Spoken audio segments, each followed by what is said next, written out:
Hello and welcome to another episode of the Leo Alves podcast. And in today's podcast episode, it's another non-fitness related one. As you know, I'm doing these a little bit more nowadays. Now, you might be wondering why I have a musician on. Um, Number one, like I said, I'm tapping into the non-fitness related stuff nowadays because there's more to life than just fitness. And when I'm doing trying to stay on top of two episodes a week every week, I'm bound to sprinkle in some of my interests in here as well.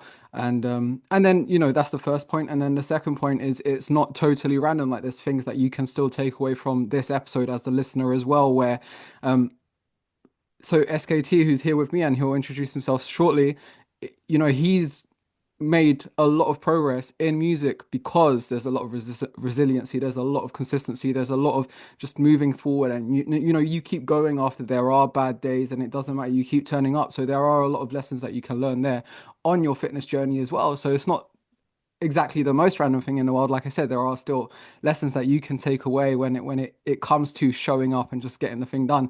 But anyway, I won't say too much. I'll let SKT introduce himself, and we'll go from there.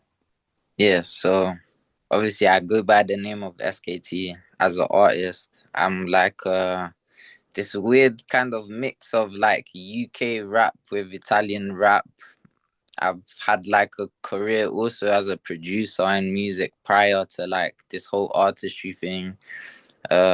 Me and Leo know each other because we went to school together.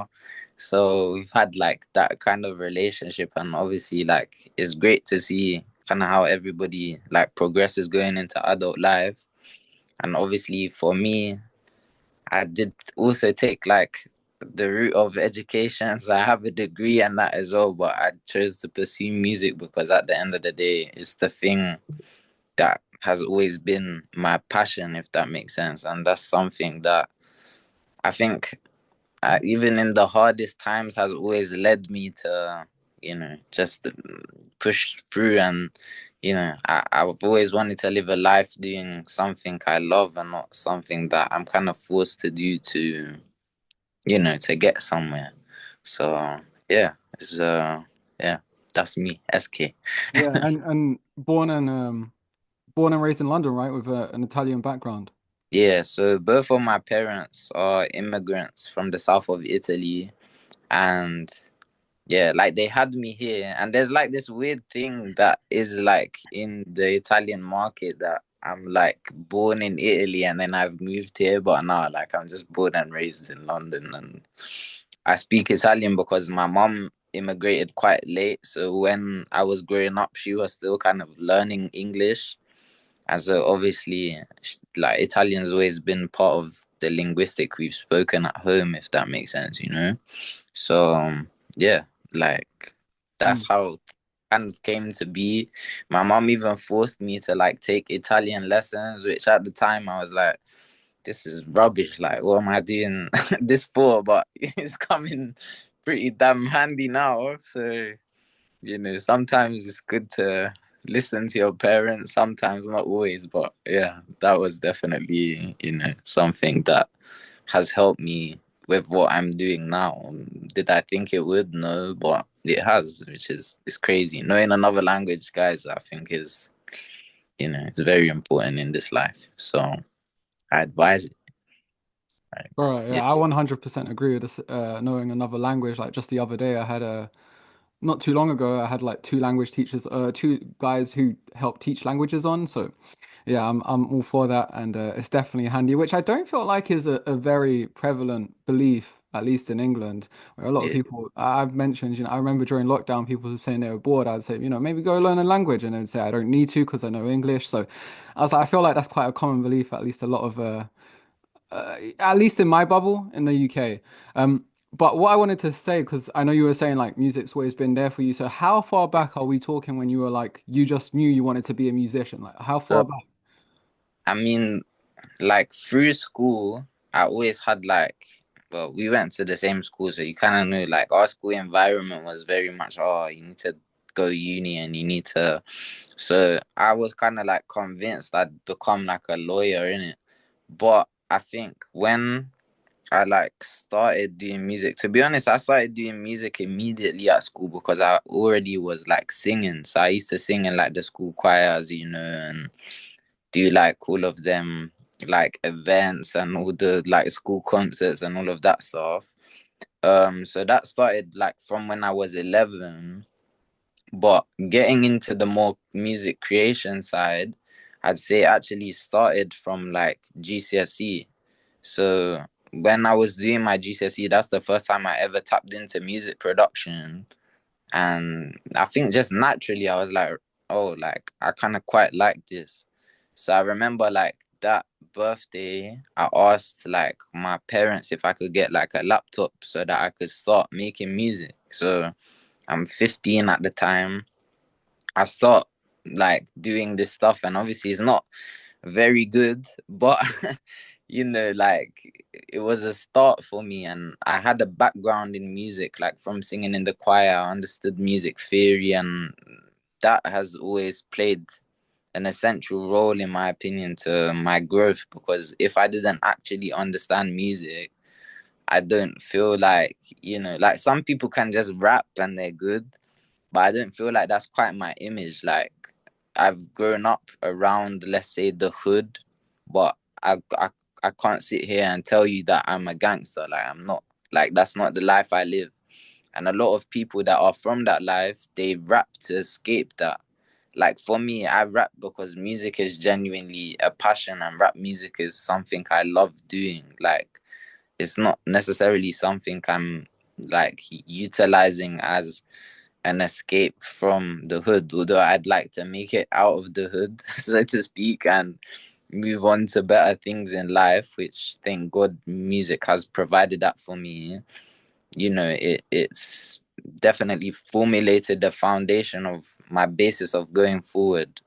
So yeah, once I like got this laptop, I remember there was a couple of us at school that was like rapping, and that's where like I started to delve into like engineering music and producing music. I was producing for a couple of my friends at school, and then people were like booking sessions with me where they could come and get production, and that's where I saw like my first money from music. I think I was charging like £10 an hour, like, you know what I'm saying? And like from there, I guess between the ages of like 15 to 18, like I kept doing it, not as consistently, obviously, as I do it now, but it was like something that kept recalling me. Do you get what I'm saying? Like it was something that was always present, and I was like, why is this always present?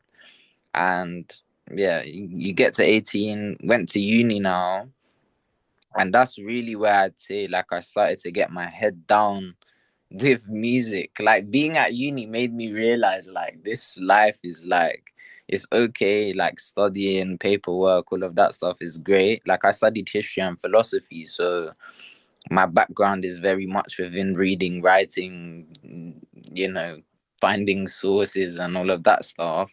But I was like, nah, man, like the it doesn't cool me the same way like music does. I remember I used to do all my essays last minute, but I'd be making music the whole time. I'd only go libraries to do essays. You know what I'm saying? And I'm studying an intensive degree at a Russell Group University, where like this is essentially the most important part of that. Do you get me? So whatever, like keep making music now. I dropped like my first EP, when was it? Like 2017-ish.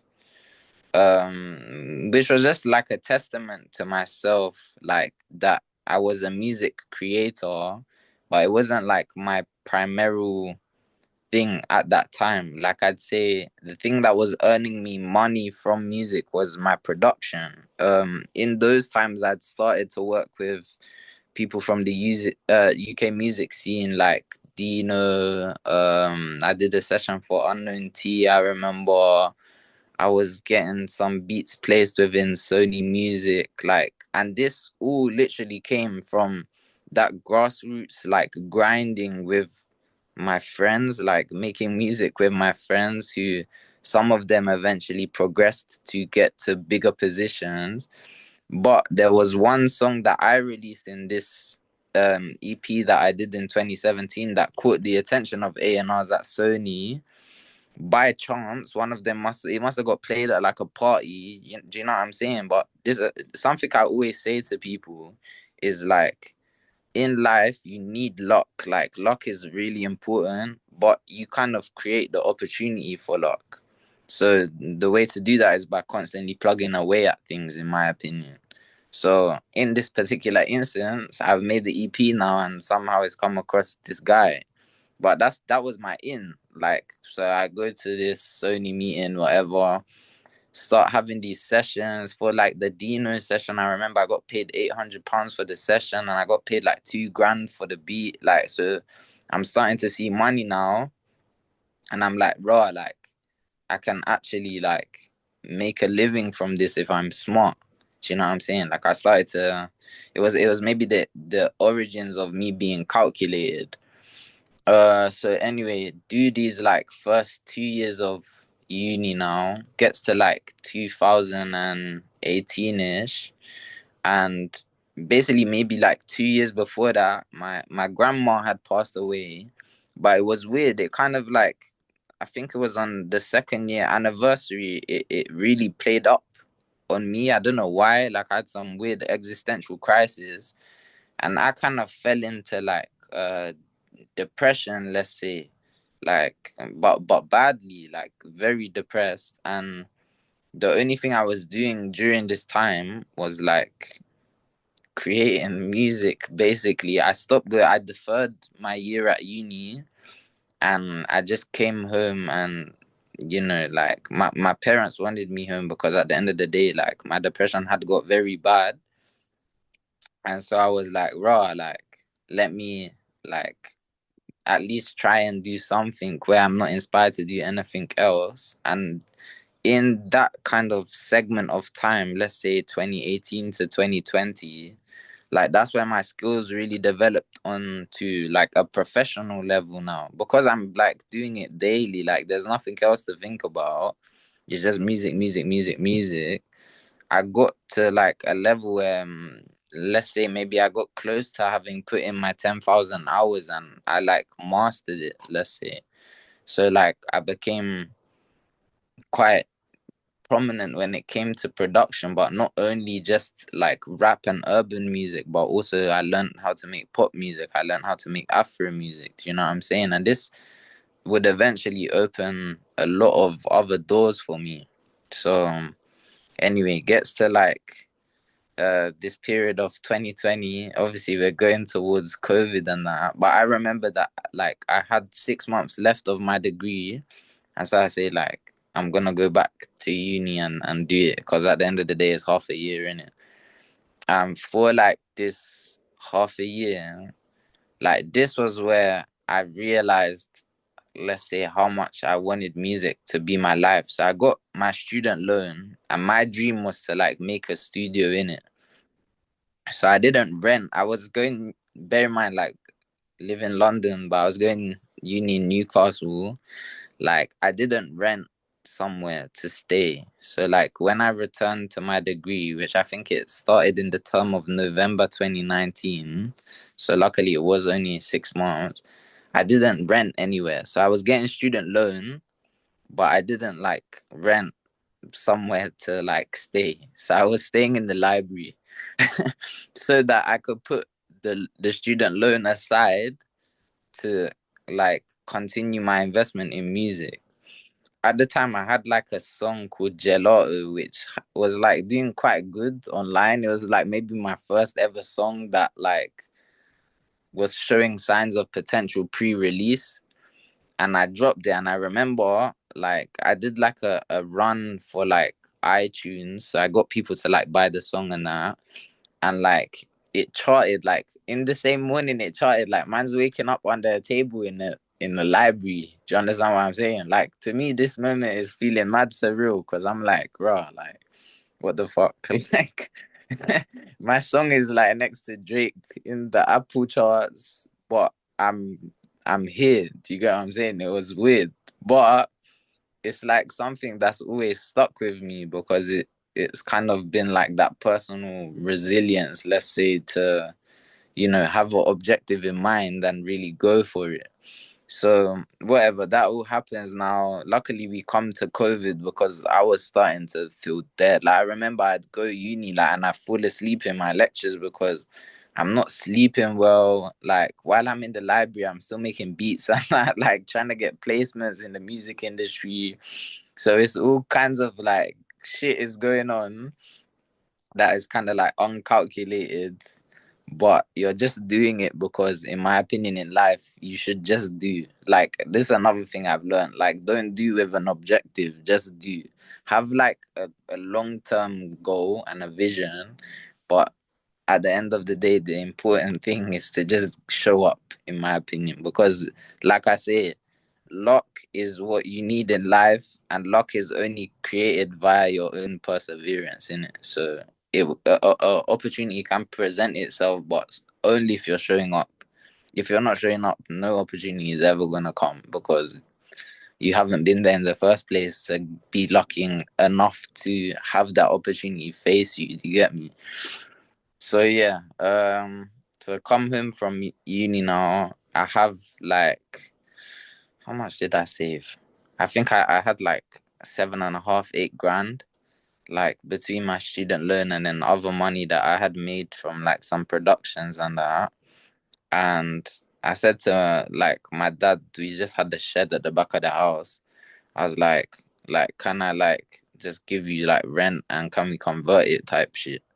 And then he was like, yeah, okay. So from there, like I invested like I think like 5.5, 6 grand into starting the studio, bought all the necessary equipment, etc. And I kind of like started my own business. Um, and this was obviously for labels as well. So like I remember Sony was like always avidly booking my studio for their artists, like Columbia Records specifically. Had a couple of artists that would come to me for sessions. So I would charge them session fees. On top of that, like I was also doing like artist development for other artists who are maybe like new or emerging. And that's where I started to work with people that were more in the underground that eventually became something via this process I was doing with them. So the way I would do it was like they'd give me like a monthly retainer. I give them a set amount of hours and they get productions included and like all the mixing and all of that stuff. And this was essentially like funding my dream of being an artist, if that makes sense. So like like I say, I put in that grind as a producer over the times where I was suffering depression and where I had to come out of uni, and even prior that where maybe I wasn't so good. And I got to a point where I had developed my skills so much that it did allow me to help other people, but well, if that makes sense. Like two of the artists I work with, like both went on to sign huge. One of them signed a huge contract. Like, do you know what I'm saying? So it kind of showed that like I have the correct sort of vision, if that makes sense. So yeah, like I was putting that money now towards trying to be an artist, but it didn't necessarily, as it often doesn't, like it didn't connect straight away. It took like, I don't know, a year and a half for things to start to work properly. And even in those times, like I was showing up, but I wasn't showing up as consistently as I needed to be showing up as well. Like this is something again you eventually learn with experience in the process. And like I remember like in this time where like I'm progressing as an artist, I got asked by like this big management company to join them. They work a lot with like Peter Andre, RD, Central C, even used to go to their studio. I did ended up doing stuff with like Emily Sande and stuff. So like obviously this calling was a big opportunity, but it was a big opportunity for me as a producer. Does that make sense? But in my head, I want to be an artist. So there was this kind of like battle of like, raw, like this is great because I'm making money. Like I can't lie, there was months like I was taking home like 9 grand a month, like 10 grand, like just stupid money. Do you understand? And for me, I'm like, raw, like okay, this is great, but probably after a year of that process, let's say getting to the start of 2022 now, you start to feel it. Like you're like man's sitting in a studio here with people who are already realized, and this is what I love to be doing because I'm making music every day and I'm making a living from doing music, but I'm not doing what I actually love, which is performing, as you know. And like I said at the start, like I grew up doing a lot of choir stuff and going around and doing concerts at school, and I feel like that genuinely built like something within me where it became kind of like again another passion to be on stage, if that makes sense, like to be the performer. And some people can say it's like an egotistical thing, but for me, I don't know, it just feels natural. Do you get what I'm saying? It just feels like something I really like to do and something I want to do, and I want to be able to, share like my talents with people that, would come to a show type stuff. So obviously having that kind of one, I remember like I said to this management company as well, like, like I came here and I told you, like, my ultimate goal is to be an artist. And you lot wanted to make me a big producer first. And there was like a lot of things that had also happened that maybe like they were getting wrong as well that didn't align with this happening. Like, yes, you're helping me grow my pockets, but I don't care about that. Like, another thing I think is important that people should realize is when it comes to a side hustle or something you do for passion, money will come. Like you shouldn't chase money. Like this is another thing I'd say I learned in this whole process. Like chasing money never results in anything good, especially for your head. Like so with them, like I said, I was like, I agree, you lot are helping me make bread and that, but I don't care. Like I want to be an artist. So I left that management company in 2022. Um, and now that's where I really got my head down. And I had a song that went viral in Italy just by chance. Like I must have put one line in Italian. Like literally, I said like SK, where are you right now in Italian, and it went crazy. Like I remember it got like 1 million views on Instagram that clip in like 10 hours. And I was like, what the fuck? Like, I was like, this is mad. Like, and obviously, I didn't necessarily think it would be going back to like my origins that would present that. Like, I can't lie, when I did that, I was like thinking, raw, like, I can be UK, French the kid, like Italian the kid type vibe. Like, I wasn't thinking it would ever go in the Italian market. Never ever. Not in 1 million years. Do you know what I'm saying? And so when I saw it's gone now, I was like, oh damn, like maybe this is my lane.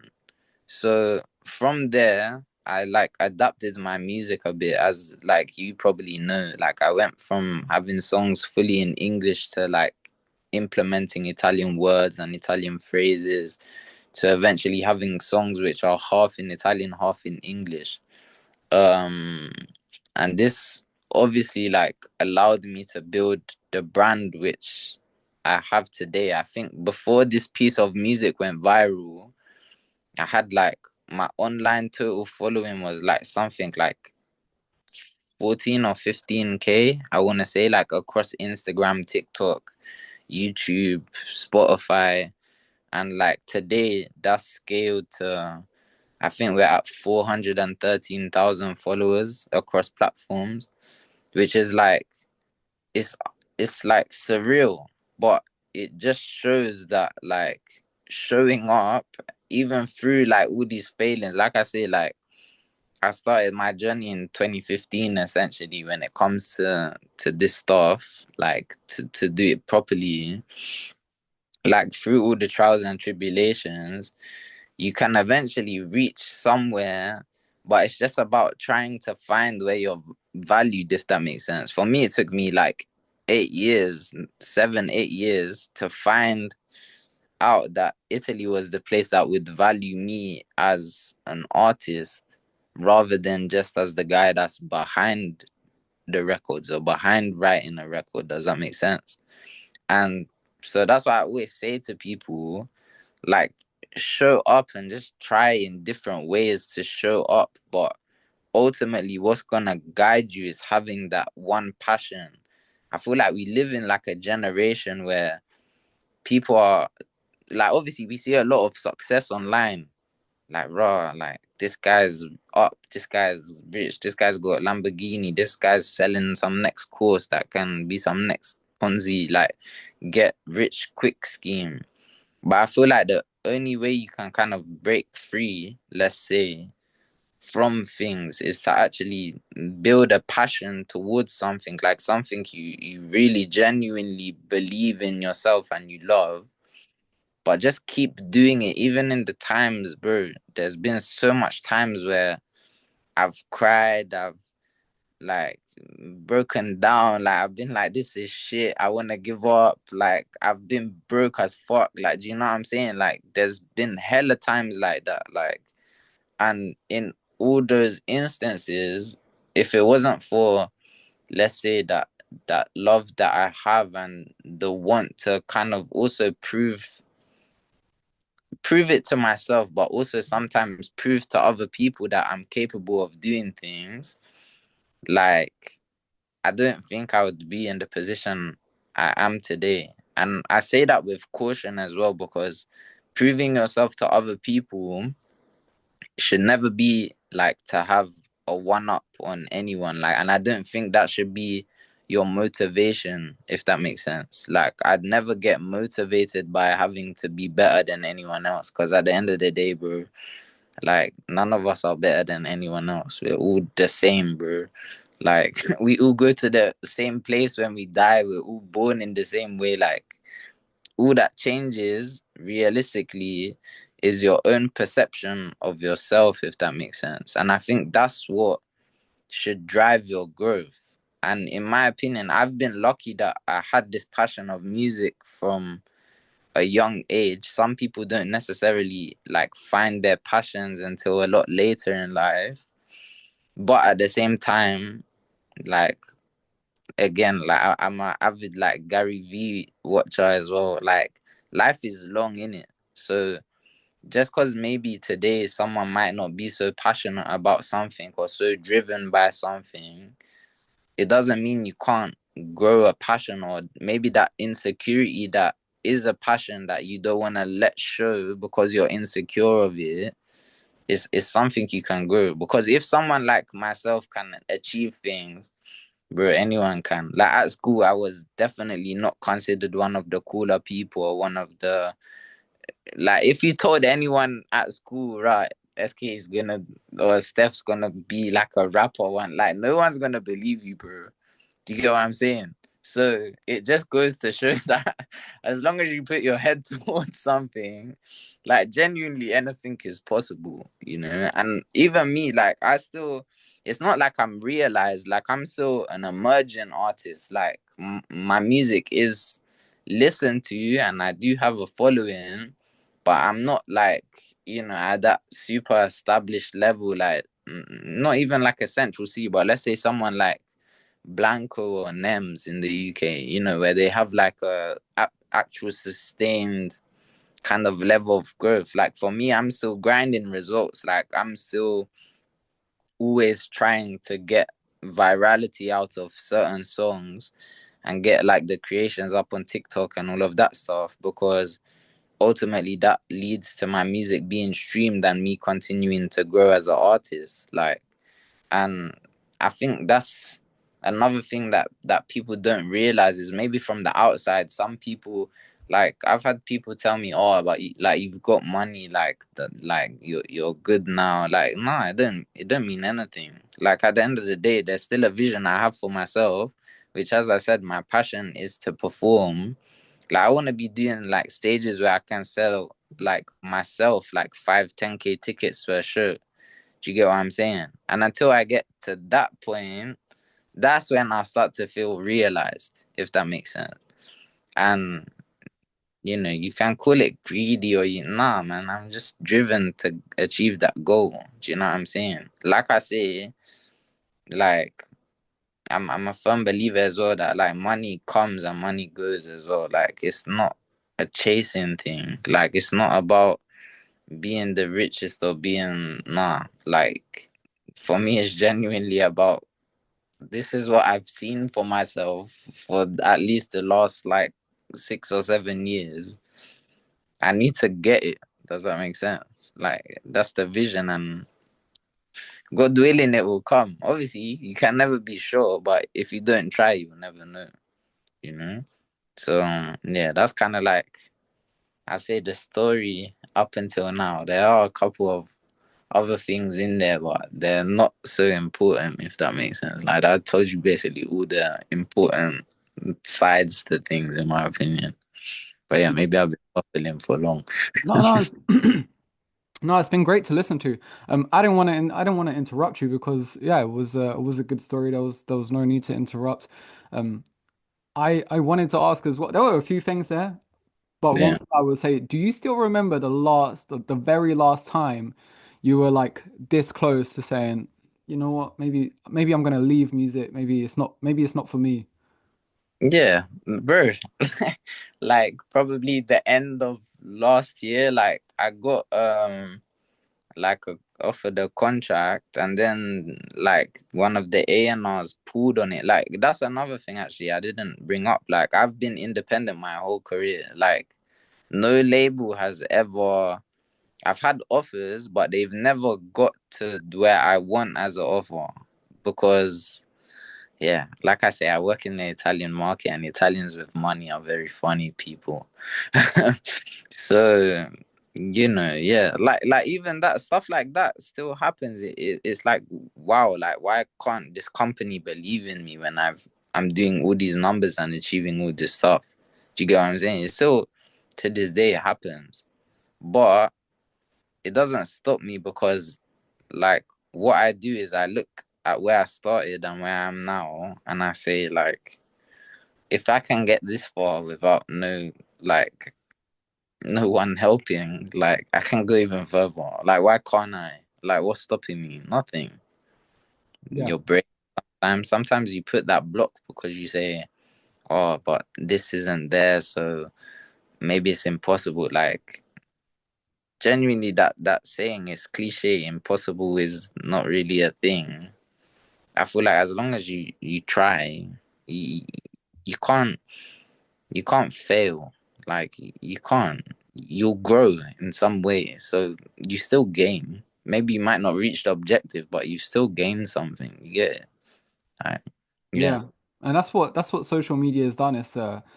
It's made in regard to you saying you've gotten this far by yourself. It's like made a playing field where everyone has a chance, whereas I don't know, 20 years ago even, yeah, your success would probably be in the hand of maybe just a few people now. And the success of many people online out there doing their thing in whichever industry it might be now, you put out content like nearly the entire global population or most of the global population has internet access, has either TikTok or Instagram or YouTube, and they can come across it. And people who you've never met in your life, they're going to be listening to what you do, and yeah, you can grow from that now. So yeah, that's that. Social media has done an amazing thing in that regard, and I'm sure you know full well more than anyone. Like I'm like very like I think I post on TikTok day like I think I've missed a day of posting in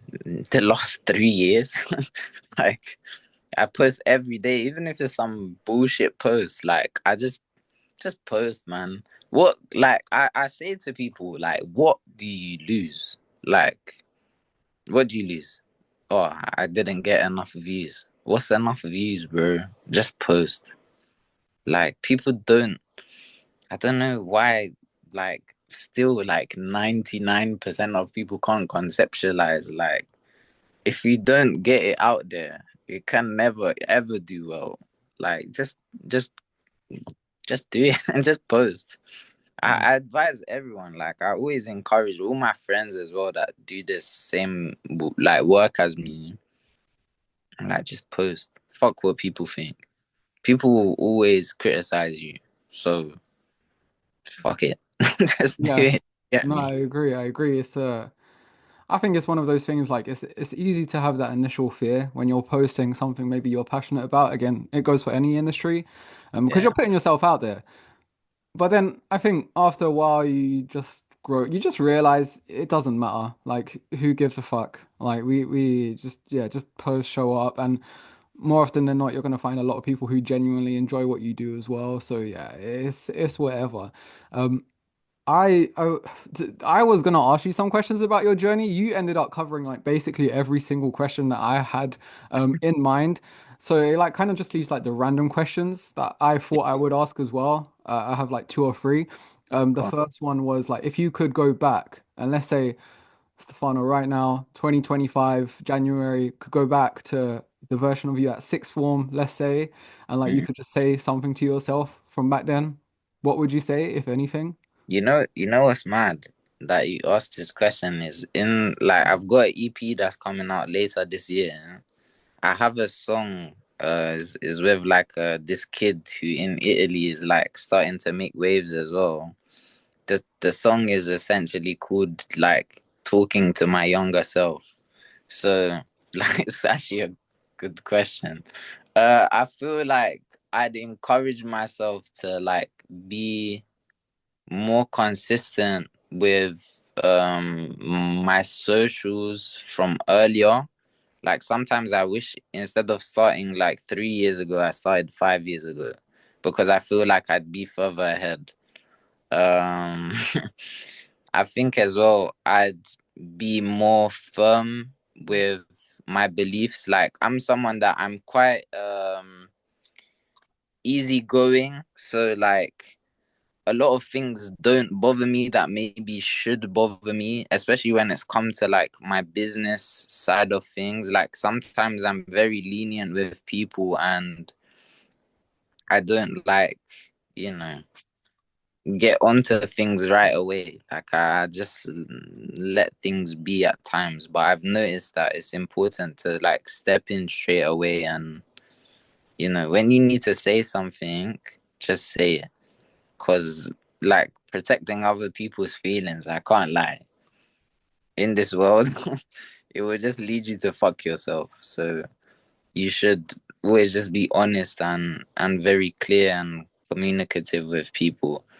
That would probably be the main advice I give myself if I could like go back to sixth form. Like is to not be afraid to speak my mind. Because in many cases I would find myself right now in a better position in life if I just communicated to certain people certain things that I was maybe too worried to communicate for fear of how they'd respond, if that makes sense. But I do think it's tough.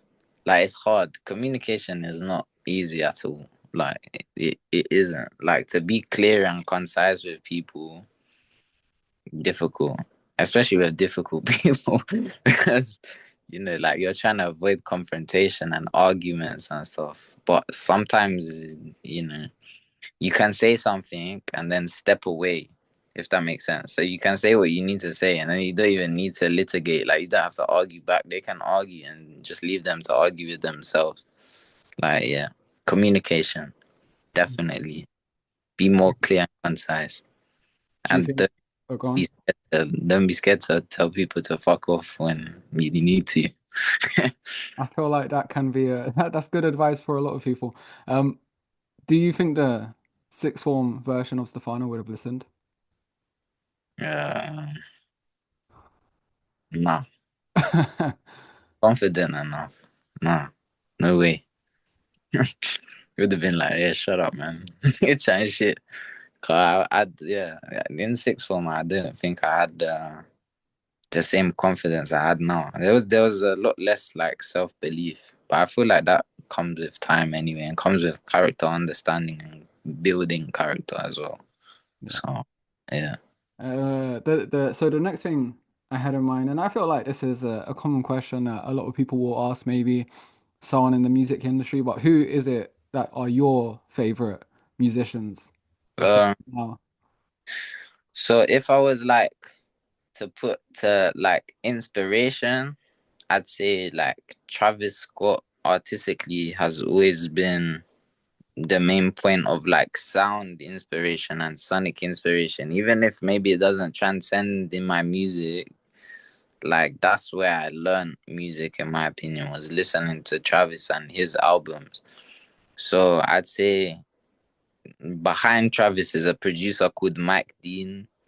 Like this guy is like my idol. Like if I could be anyone in life, I'd be Mike Dean. Like so he's a big inspiration. And then just in terms of music I've enjoyed like growing up and listening to like Stevie Wonder, I'd say is another like point of reference, especially when understanding like production and that. Even though it's like old music, it makes you understand like the arrangement of music. So I really like studied Stevie Wonder and his kind of like music. And then I don't know, like growing up I listened a lot to like Frank Ocean as well, and yeah, Kendrick, Drake, like all these kind of things you'd probably expect from a rapper. Like if you don't listen to Kendrick Lamar and Drake and you rap, I think you're drunk. Like they're like, in my opinion, like yeah, they've had their beef or whatever, but they're kind of both fundamentals to Kendrick to like level of skill in rap to become popularized, and then Drake at like the level of image, but also having like pop rap hits, if that makes sense.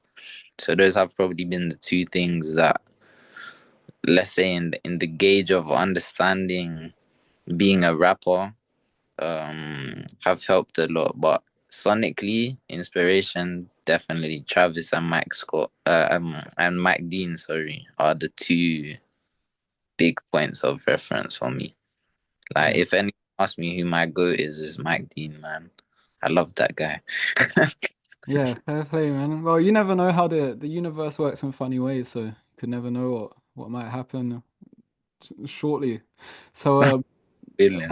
yeah. So, I wanted to ask just the final thing now. Like, was there anything throughout this entire podcast episode, from all the conversations we had and everything we discussed, was there anything we missed out that you would have really liked to have spoken about or covered? Hmm. Nah, not really. I'd say I don't know. Like, I think I covered most parts of like the journey. I'd say I don't know, to people that are listening, just don't be misguided by social media. Like remember that it is for us. I can tell you as a creator, like not everything is real. Like it just isn't, because we make things look better than they actually are. Like for me to get like an amazing piece of content, it can take hours of work for me to make that 30 seconds that you perceive as, oh, it's just so clean or so perfect. Like it's the imperfection in it that makes it eventually come across perfect. So that's also an advice that if you are thinking to create on social media, just create.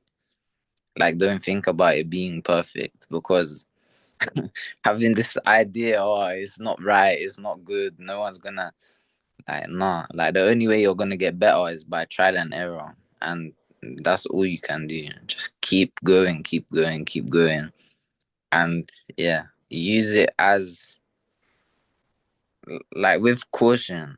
Like I always say, try and use social media as if you're a creator instead of using it as a consumer. when you use it as a consumer, that's when it is detrimental. Like people who believe things on socials, I think you're crazy. I can't lie, but maybe it's because I sit on the other side of the fence, in it. So, but yeah, that's probably like the one thing I'd say, or like the one piece of, if it's advice I could give to people that use socials, is that. Yeah, no, I love that as well. I think a lot of people obviously like growing online, like the online presence of a lot of people definitely impacts their mental health. Younger people, I've seen it firsthand with family members. They're even more impressionable. I've really seen that they genuinely can't tell like just when it's very obvious like things aren't as they seem, which maybe comes with experience as you get older, but like yeah, it's wild. So yeah, I love that from you. But yeah, no, Stefano, thank you so much for coming on. I enjoyed that conversation.